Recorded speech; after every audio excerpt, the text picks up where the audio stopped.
In this video, I'll show you how you can share your design on Adobe Express. So this is pretty easy, but they do have a lot of different sharing options.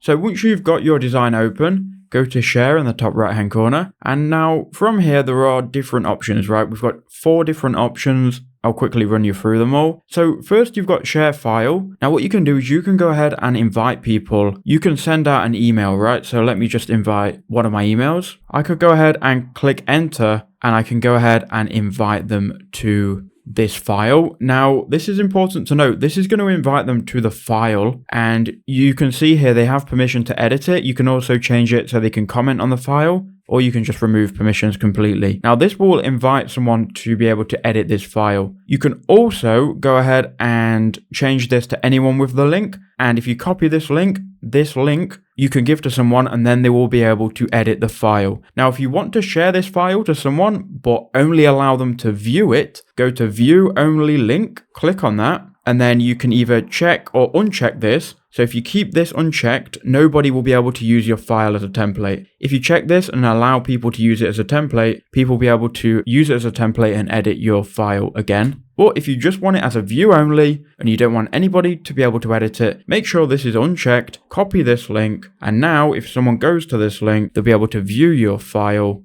So there we go, here is the file, and they can just see it's made with Adobe Express. They can't do anything with the file. That's how to do it. I hope that helped you out.